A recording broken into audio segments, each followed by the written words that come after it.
por la congregación en San Martín. Hacía tiempo que no veía al hermano Pino. Fue grato volver a disfrutar y ver tiempos de comunión y recordar a algunos queridos hermanos que sí les conocíamos y a otros que tenemos la oportunidad de conocerle en esta ocasión.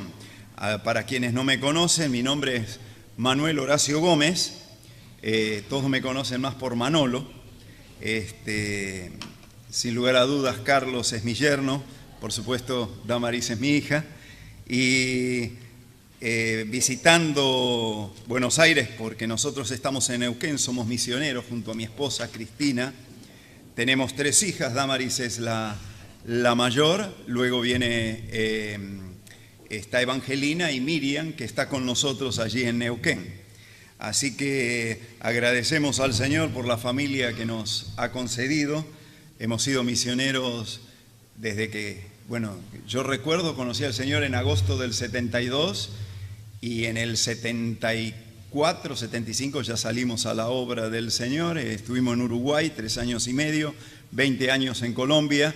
Después retornamos nuevamente a Argentina, seguimos como misioneros y aún somos misioneros. Estamos encomendados por la iglesia de calle Monroe. Acá me encontré con el hermano Jorge Mancilla, hablamos bastante con él. Le digo, hermano, usted no tiene nada que ver con Jorge Mancilla, porque él es uno de los ancianos. Y es idéntico, ¿no? Le digo, usted es más parecido que el hermano de él, le digo todavía. Le digo, no estará confundido ahí en medio de la situación. Pero acá hay muchos Gómez también, por lo que sé. Y realmente no somos parientes. Lo que pasa es que los Mancilla, los Gómez, los García son como los que llenan la guía, dicen, ¿no? Entonces, ¿qué va a ser? Hermanos, un placer poder estar con ustedes. Nuestro ministerio realmente es en evangelismo y en enseñanza, ¿no es cierto? Dios me ha concedido los dones de evangelismo y de enseñanza, y visitamos iglesias a lo largo, a lo ancho del país y también fuera de las fronteras de nuestro país. Seguimos ministrando a nuestro Señor. Estamos ubicados en Neuquén, nos congregamos en la Iglesia Cristiana Evangélica de calle Huilén. Así que un placer poder compartir con ustedes, pero como hoy no es obra misionera, no me voy a poner a hablar de ministerios misioneros y de experiencias en ese campo. Y sé que ustedes tienen también una de las jóvenes que es misionera y sé de la situación de riesgo que está pasando. Justamente mi hija me comentaba del hermano en persecución. Bueno, realmente es una de las formas de saber quiénes pertenecen y quiénes no al Señor, ¿no? Dice que la persecución es quien da a conocer realmente quiénes son los suyos. Y aunque sea difícil esas situaciones, nosotros estuvimos en lugares muy complicados y difíciles, especialmente en Colombia en el tiempo de la guerrilla, y sé lo que fue la experiencia de persecución y de peligros. Entonces sabemos perfectamente que ahí es donde uno se aferra al Señor, ¿no es cierto? Y confiamos que este hermano va a ser protegido por el Señor, como lo fue Pablo, como lo fue otro, y cuando Dios determine que es la hora de un siervo partir, lo va a hacer. Esa es su soberanía, su control, su voluntad. Vamos a orar y pedirle al Señor que hable a nuestros corazones. Padre amado, agradecemos ahora este tiempo de comunión con los hermanos en este lugar. Gracias por aquellos que están presentes. Pedimos por los que no pudieron por algún motivo estar en este lugar. Y Señor, pedimos ahora que tu palabra aliente nuestro corazón. Señor, ya sea para enseñanza, edificación o consolación, o también para exhortación de nuestras vidas, para conducirnos conforme a tu voluntad. Pedimos que tú hables conforme a la necesidad de cada uno de tus hijos o tus hijas. Y Señor, pedimos por aquellos que tenemos familiares en la distancia, para que tú también les protejas. Gracias por tu amor en esta mañana. En el nombre de Jesucristo oramos. Amén, Padre. Les voy a invitar a abrir el pasaje de la prédica de hoy, o del tema que vamos a considerar, y es en el Salmo 23. Ustedes van a decir, pero que es el único pasaje que el hermano sabe en las Escrituras.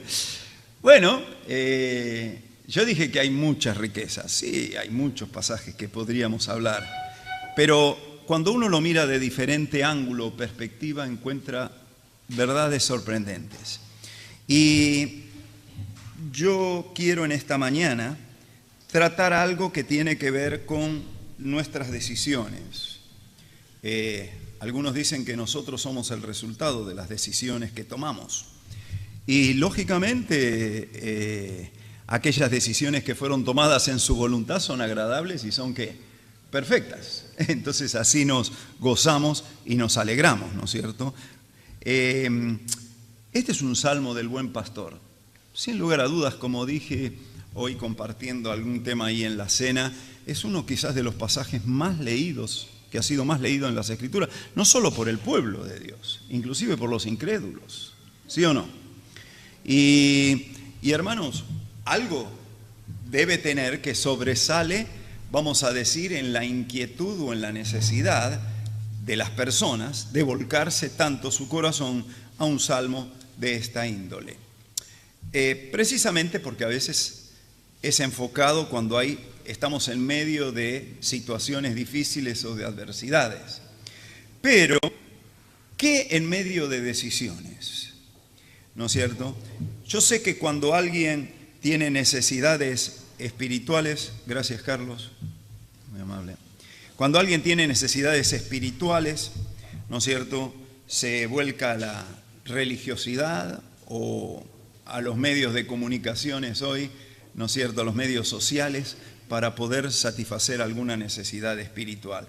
O si está en problemas sentimentales, ¿no es cierto?, aparecen anulando y renovando noviazgos para poder traer satisfacción a la parte sentimental. O si son problemas familiares, entonces busca aceptación en otros y se vuelca en esas situaciones. Si son personales, bueno, entonces entro a buscar lugares de salas de bellezas, cosméticos, ropas, gimnasios y demás. Y cuando los problemas son materiales, nos afanamos por problemas de estudio o de trabajos mejor remunerados y nos desesperamos por la situación financiera.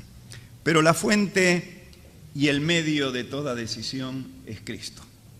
Así que si buscamos una fuente para poder buscar decisiones sabias, tiene que ser la persona de nuestro Dios. Y yo le llamé a esto la decisión de suplir. ¿Dónde tomo la decisión de suplir mi necesidad? ¿A dónde vuelco mi corazón, mi interés? Y el Salmo 23 nos da un panorama bastante amplio en ese sentido porque toca todas las áreas realmente de nuestra necesidad.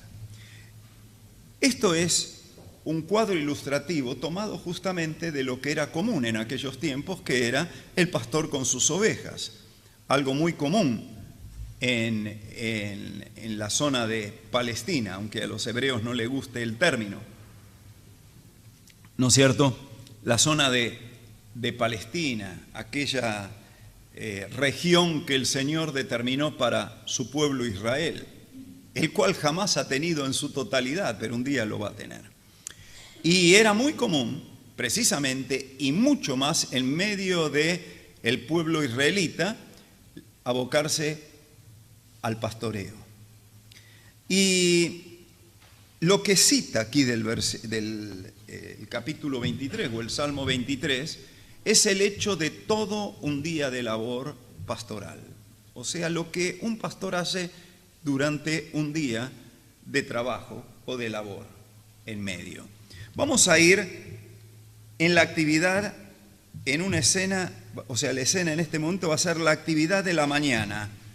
Y ahí lo vamos a ver al pastor que va a empezar a organizar el rebaño. O sea, él llega en la mañana, tiene que organizar su rebaño. Uno dice, ¿cómo organizar el rebaño? ¿El rebaño no está junto? Bueno, eso es lo que uno piensa. Si hay un rebaño, tiene que estar, ¿qué? Junto. El problema es que conociendo bien cómo es que se conducían los pastores en aquel tiempo, entonces podemos entender un poquito por qué decimos tiene que organizar el rebaño. Y esto vamos a tratar de aclararlo. Primero, Lo que vamos a hablar es el privilegio de ser parte de su posesión, porque es su rebaño. No es ni el rebaño de los ancianos, ni el rebaño de los diáconos, es el rebaño del Señor. Y el que se quiera constituir en dueño del rebaño, está tomando o usurpando una autoridad que Dios no le ha concedido. Porque inclusive los ancianos, los diáconos y los colaboradores no somos más que ovejas de su rebaño. A quienes sí, sin lugar a dudas, se le ha dado una gran responsabilidad, ¿no es cierto?, en la de pastorear la grey de Dios. Pero el pastor de los pastores es el Señor, ¿está claro? Y esto lo enfatizo porque visito muchas iglesias y lamento realmente cuando los pastores justamente hacen lo que no corresponde, tomar señorío sobre la grey, ¿no? Sé que no es el caso de Pino, por eso lo puedo hablar con libertad en este lugar, ¿no es cierto? Hermano, el corazón de pastor es muy diferente. Ahora, ¿qué es en la actividad de la mañana y por qué tenemos privilegio de ser parte de la posesión de Él, de lo que le pertenece a Él? Bueno, primero porque hay un único pastor verdadero. Observen ustedes, ya que lo enfaticé, capítulo... voy a leer el versículo de Juan. ¿Me acompañan a Juan capítulo 10?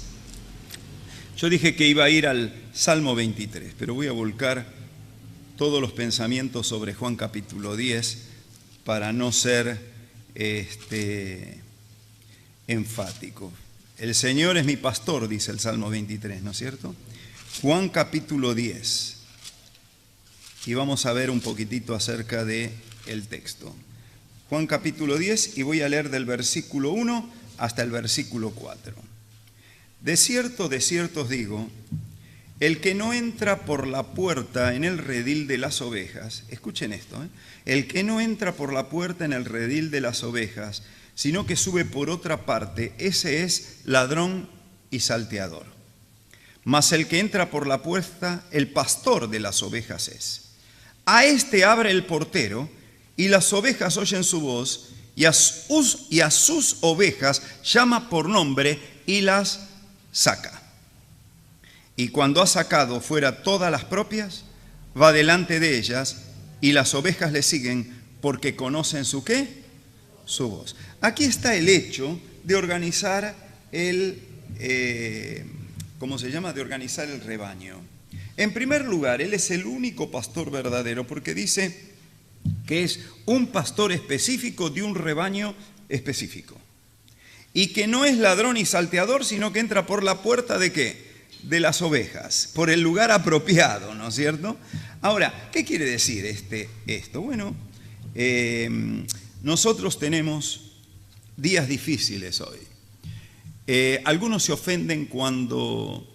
A mí me gusta colocar muchas notas en mi Face y siempre están dirigidas a una prevención del pueblo de Dios. Y algunos se ofenden porque dice que es ofensivo hablar sobre los peligros que otros pueden hacer en medio de la iglesia. Pero cuando uno visita, ve cómo está afectando el diablo por medio de sus engaños y la ignorancia espiritual de estos días la iglesia del Señor. Y tiene que advertir al pueblo de Dios. Pablo lo hacía en forma constante. Hermano, tenemos 3 peligros graves en el día de hoy.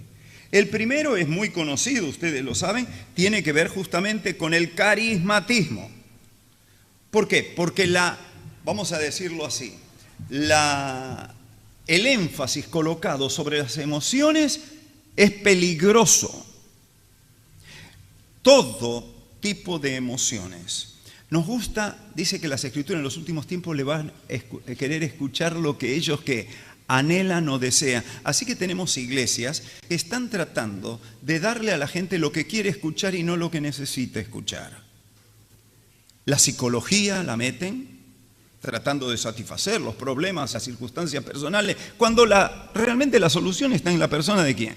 De Cristo. Necesidades físicas, vamos a hacer milagros. A ver si podemos entendernos. Cuando damos énfasis a la parte emocional sobre la parte racional del conocimiento escritural, entramos en un peligro. Pero no voy a enfatizar esto. El segundo peligro es el catolicismo. Y nunca, como antes, creyentes se ven identificados como que es exactamente lo mismo cuando es una de las religiones, si tenemos que hablar de religión, que tiene una posición antiescritural peor que cualquiera de las otras. Ninguno de los dogmas de la Iglesia Católica que no los han movido son acorde con las Escrituras. Y pensamos, muchos creyentes, que es exactamente lo mismo. Entonces salimos de lo que es el carismatismo y nos metemos en el ecumenismo. Peligros. Pero hay otro problema. Este es mucho más delicado todavía. Porque parece estar tan cerca de nosotros y a la vez está tan lejos de la verdad. Porque ataca la doctrina fundamental de soteriología o de la salvación. ¿Y sabés qué se llama? Calvinismo. Fue un problema en el pasado con conflictos y es un problema en el presente y se está introduciendo dentro de las iglesias. ¿Y sabés qué? Lo que más lamento es que se lo atribuye a Calvino y esa no es una doctrina de Calvino. Lamento que Calvino haya tomado la doctrina de un católico llamado San Agustín. Y si tengo que aferrarme a la doctrina de Calvino, es un hombre asesino que terminó matando a Servet. Maldito el hombre que confía en él. Hombre, cuidado, cuidado. Así que estamos frente a tres posiciones en nuestros días que está afectando al pueblo de Dios en una forma impresionante. Mi mayor lucha no es ni con el carismatismo ni con el ecumenismo, porque es claro identificar, pero sí con el calvinismo. Y si alguien nos predicara un evangelio diferente, porque es bien diferente, discúlpame que te lo diga. Si yo tengo que decir que Dios ya determinó salvación para ti, condenación para otro, y que ya Él así lo determinó en forma arbitraria, ese no es el Dios que yo conozco. Porque el Dios que yo conozco es no queriendo que ninguno perezca, sino que todos procedan ¿a qué? A la salvación. La oportunidad es para todo humano. Murió por la humanidad, no exclusivamente por los que iban a ser salvos. Se dan cuenta que es muy lejano a la verdad que creemos. Por lo menos a la línea de los hermanos. Pero ya se han introducido en medio de nosotros y están haciendo valer y enfatizar este tipo de doctrina. ¿Por qué? Porque los medios, ¿no es cierto?, con MacArthur, con Washer, Paul Washer y todo, ¿no es cierto?, están introduciendo ese tipo de enseñanza que afecta al pueblo de Dios. Y lo divide. La verdad no divide. Y no ha dividido durante muchos años hasta que nuevamente, otra vez, produce lo mismo. Ahora, tal vez soy enfático, pero defiendo la verdad en la que he creído. Hermanos, Él es el único pastor verdadero. No me aferro ni a arminianismo, ni a calvinismo. Soy biblicismo. Es el Señor, el único, el verdadero. Único pastor verdadero. Pero lo interesante es que es reconocido por el portero. ¿Vieron lo que dijo el versículo ahí 10? Dieron 45 minutos, así que tengo que apurarme. Más el que entra por la puerta, el pastor de las ovejas es, versículo 2, y dice el 3, ¿a este abre quién? El portero.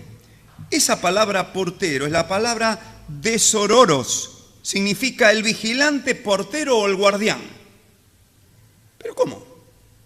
¿Es que había un portero? Sí, se llamaba el pastor portero. ¿Por qué? Porque venía el pastor Isaac con su rebaño, llegaba al redil y le decía al pastor portero, voy a meter las ovejas, y las metía. Los rediles no eran cuadrados, eran circulares, y tenía un pequeño espacio donde dormía toda la noche el pastor portero. O mejor dicho, donde velaba toda la noche el pastor portero, mientras dormían los pastores genuinos. Después venía el pastor, Abraham, y traía sus ovejas. Y le decía al portero, acá traigo las mías, y las metía dentro del redil. Y así sucesivamente iban llegando cada uno de los pastores con su rebaño y la metían en el mismo lugar. Entonces se mezclaban los ¿qué? Los rebaños. Y mientras el pastor portero cuidaba, los otros dormían, porque el día siguiente tenían que salir nuevamente con sus ¿qué? Con las propias. ¿Se dan cuenta? Para entender el concepto de cómo era la situación. Así que era reconocido por el pastor, ¿no es cierto? Varios rebaños en un mismo redil, cuidado por el pastor portero. Ahora, lo interesante es que no solo es reconocido por el pastor, sino que responde al rebaño con esmero. Miren lo que dice el versículo 3 y 4. A este abre el portero, las ovejas oyen su voz, y a sus ovejas llama por nombre, ¿y las qué? Las saca. Las llama por nombre. Esto a mí me da la paz y la tranquilidad de que Dios conoce mi nombre, y esto debe darte tranquilidad, querida hermana y hermano, que también conoce tu nombre. Si Él puede llamar a cada estrella del universo por su nombre, ¿no tiene la capacidad en su omnisciencia de conocer el tuyo en forma personal y propia? Claro que lo tiene. Claro que lo tiene. Eres algo especial para Él y eres su posesión. Por eso hablo del privilegio de la posesión. Perteneces a su rebaño y conoce tu ¿qué? Tu nombre. Pero luego, no solo dice que la llamas por nombre, sino que saca las propias. Versículo 4. Y cuando has sacado fuera todas las propias, las que le ¿qué? ¿Qué quiere decir propias?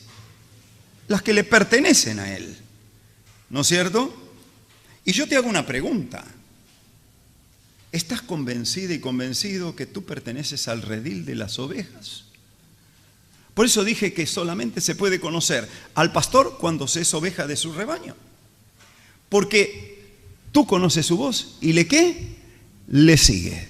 Las que no son del rebaño se van.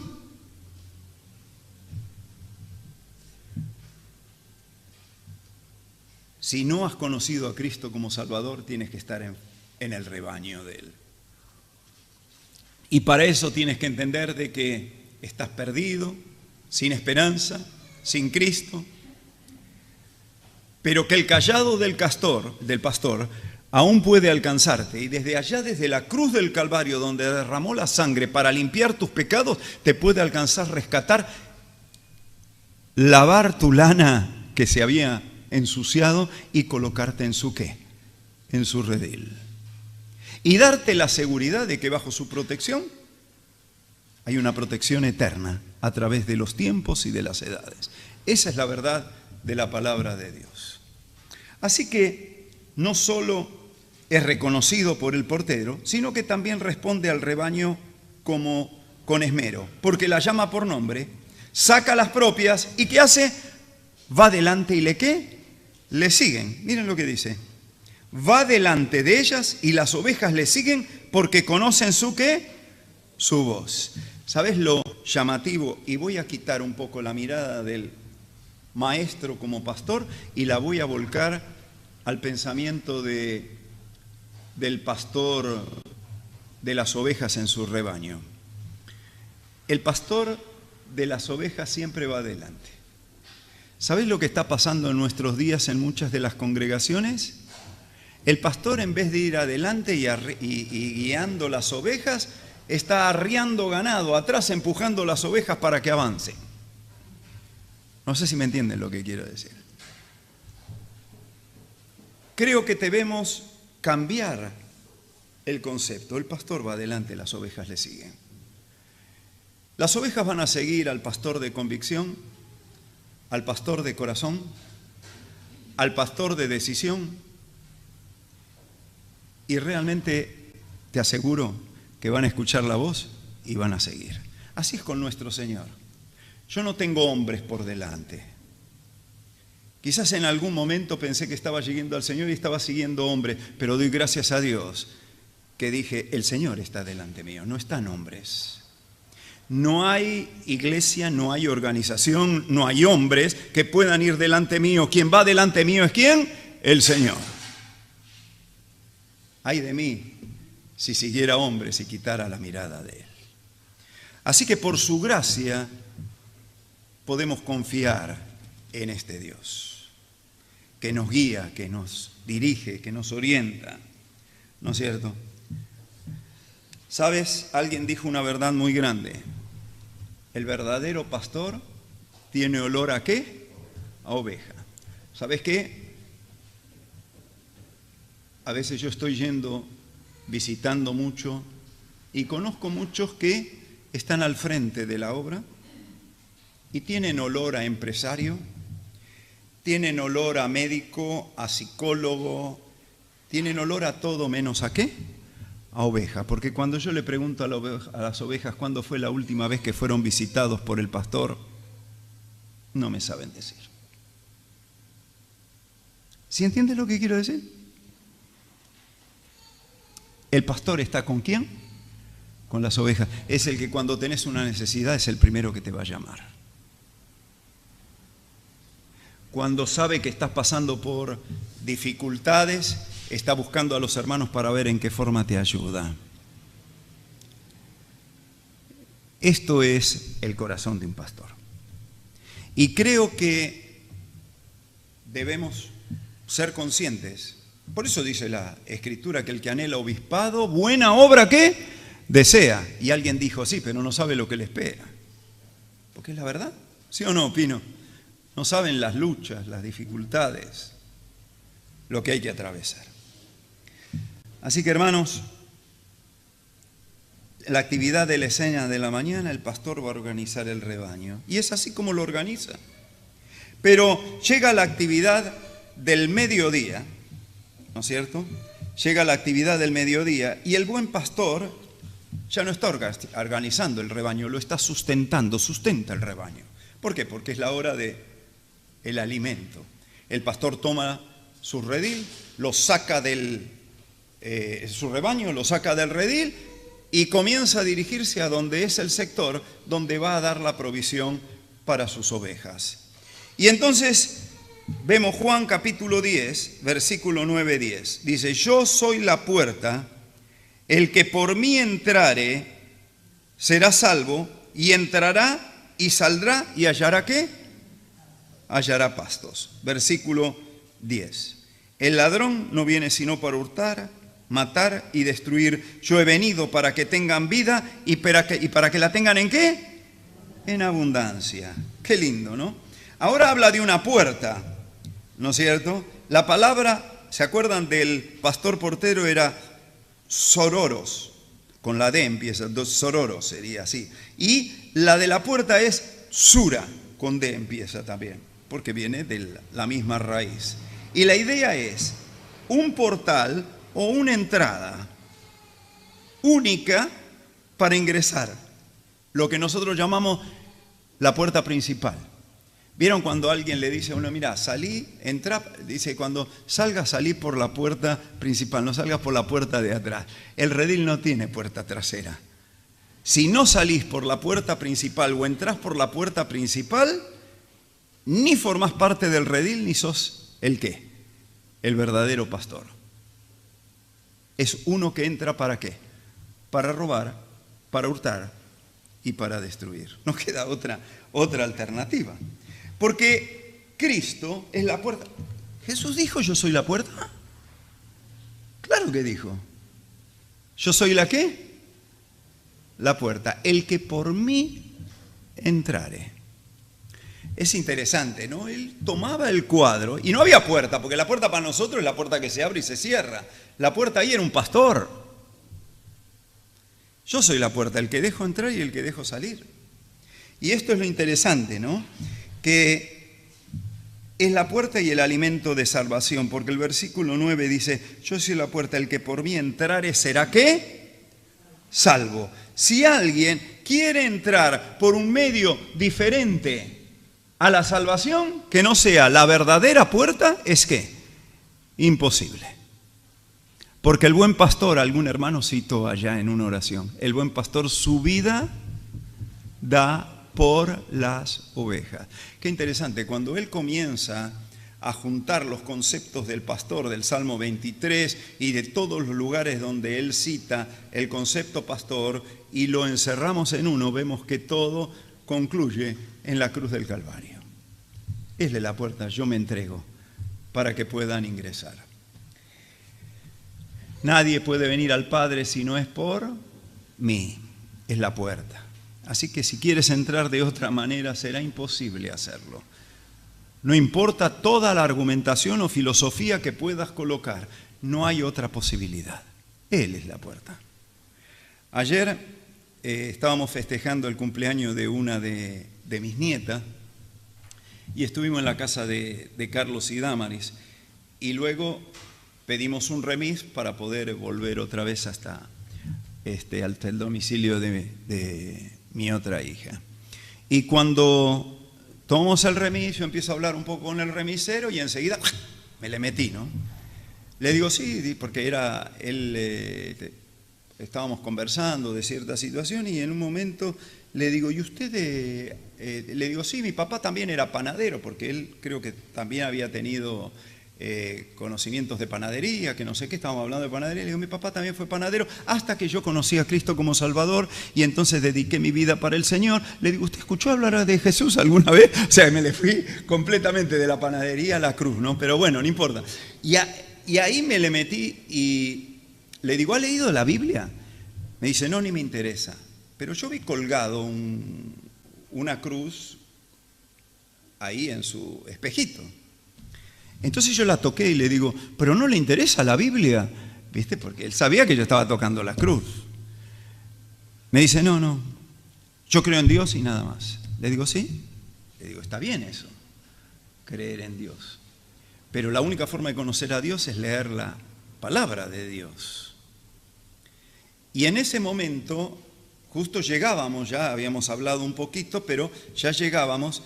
Y él hasta el momento estaba completamente cerrado. Se baja mi hija con mis nietas y ellas entraron porque ya mi nieta se dormía.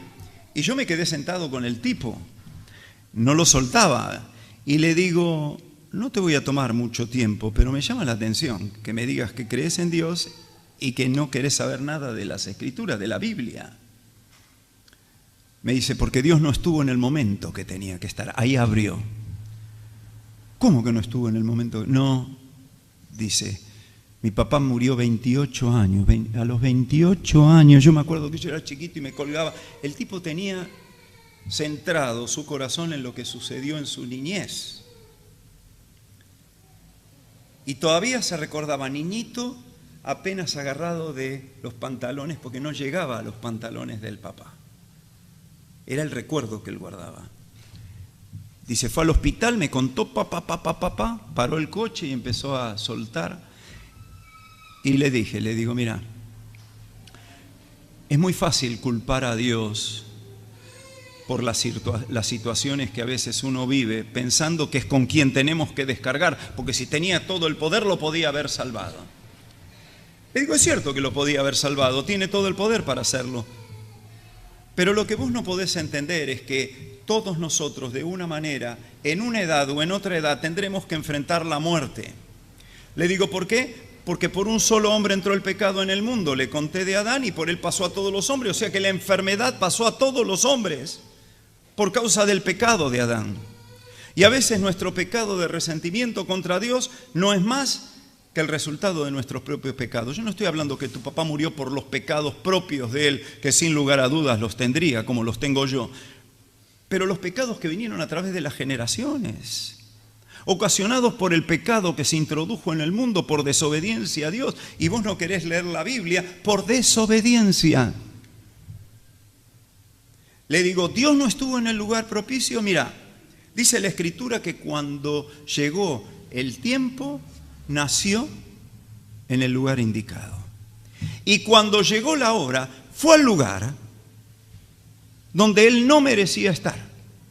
Tal vez tu padre lo merecía porque era pecador, como yo también merezco la muerte y como vos lo mereces, pero él no la merecía y fue a la cruz del Calvario para morir por vos.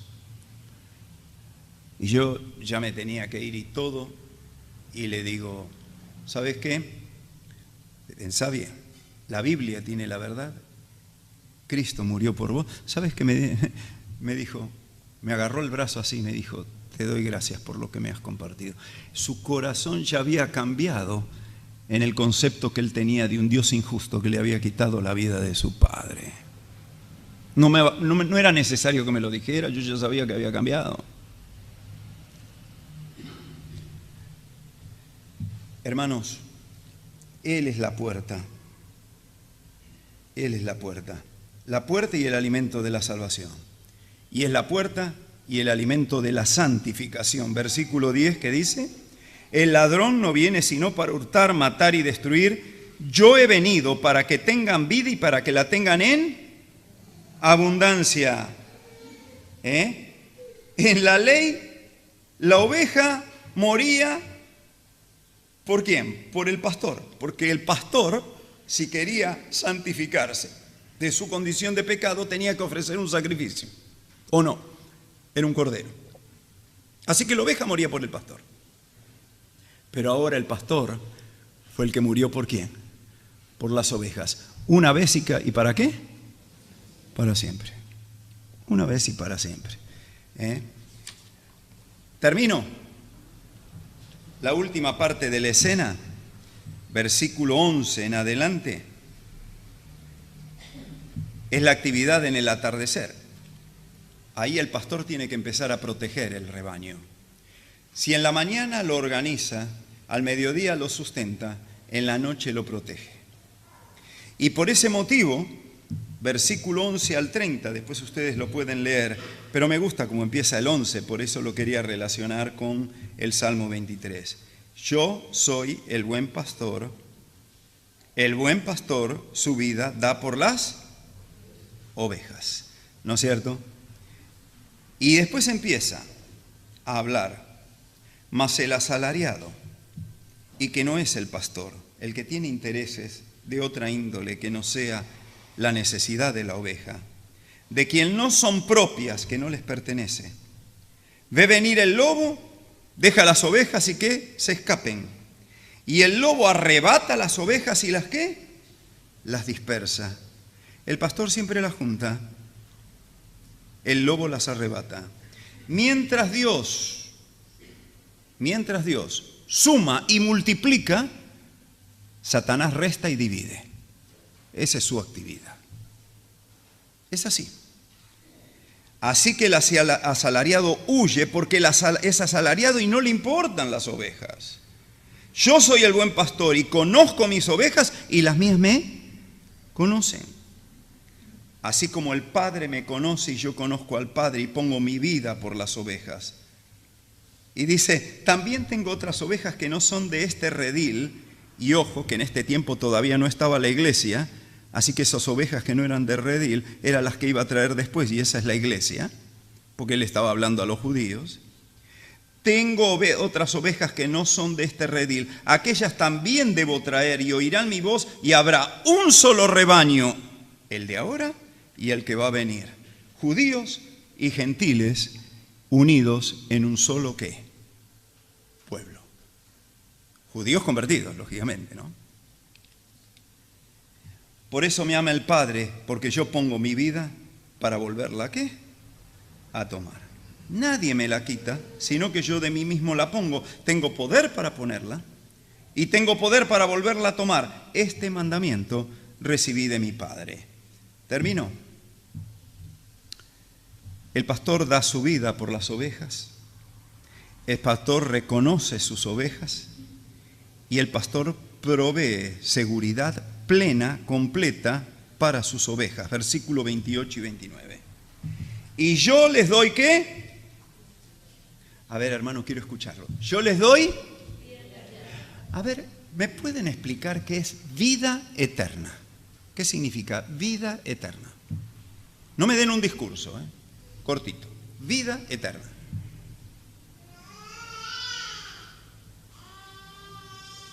A ver, hermana, tranquila, con libertad. Fuerte, fuerte, a ver. La seguridad de estar con Él por la eternidad. Ajá, estar con Él por la eternidad. O sea, una vida sin límite para siempre. Entonces, ¿cómo me podés decir de que vos podés recibir la salvación y después perderla. Si la vida que Él te da es ¿qué? Eterna.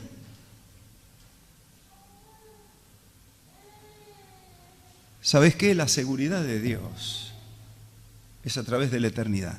La salvación no la podés perder si realmente has nacido de nuevo. Es imposible, porque no la recibiste por obras ni la vas a perder por obras. Van a decir, no, pero si uno peca y qué sé yo. Ese mismo pecado que a vos te condenó, ese mismo pecado que te llevaba a la condenación del infierno y fue pagado en la cruz del Calvario, fue pagado todos y cada uno de los pecados que cometiste, que cometés y que vas a cometer. Eso no te da libertad para pecar, porque el que es hijo de Dios, las cosas viejas pasaron y todas son hechas ¿qué? Nuevas. Pero tu salvación ni la recibiste por obras, ni la vas a poder mantener por tus ¿qué? Por tus obras, porque es exclusivamente por gracia. Hermano, qué pastor, ¿no? Qué pastor maravilloso. ¿Sabes qué? La palabra eterna es la palabra apolumi. Dice, nadie las arrebatará. Esa palabra arpazo es una fuerza súbita, apoderarse o saquear. Nadie te la puede arrebatar, lo que Él ya te dio. Y si vos estás en la mano de Él, nadie la va a arrebatar de su mano, ni del Hijo ni de la mano del Padre. ¿Quién puede arrebatarnos de su mano? Qué seguridad que podemos tener en nuestro amado pastor. Deja que Él te organice, deja que Él te sustente, deja que Él te proteja. Y entonces cuando tengas que tomar decisiones, vos vas a mirar a Él, vas a volcar en oración tu necesidad y vas a encontrar la respuesta. Porque sabemos que Él nos oye, y si sabemos que Él nos oye, sabemos que tenemos las peticiones que le hayamos ¿qué? Hecho. No les voy a contar porque se va el tiempo, pero vine desde hace unos meses orando, hermano, con lágrimas por una situación específica en la que tenía que buscar una alternativa, una solución. Y yo pensaba en todas mis posibilidades y ver cómo se podía solucionar y cómo se podía alegrar. Hasta que un día me rendí y digo, mira, Señor, le digo, es lo tuyo. No voy a dejar de orar, por supuesto, pero quiero descansar en esto, en ti. Porque es el Dios que provea nuestras necesidades en todo sentido. Señor, lo pongo en tus manos. Lo dejo ahí. Vine para hacer unos trámites y para estar con la familia y para estar con ustedes, porque recibí la invitación estando en Capital y les agradezco. Y dejé a mi esposa allá, pedí al Señor para que la protegiera. Estamos terminando la casa, no tenemos las rejas, así que estábamos por terminar eso y estábamos confiantes, de que una provisión fuera de lo normal iba a venir para poder dar la terminación de lo que queremos. Y estando acá, ya recibí 2 propuestas de las posibilidades que yo estaba esperando. No sé si me entienden. O sea, estaba allá y no había absolutamente nada. Vine para cumplir con lo que tenía que cumplir. Y Dios en su misericordia provee. Entonces, confiemos de que la única forma de experimentar quién es el pastor es ser una verdadera oveja, escuchar su voz y seguirle. Lo demás, dejáselo a Él. Te va a organizar, te va a dar el sustento y también te va a dar la protección que necesitas. Que el Señor nos bendiga.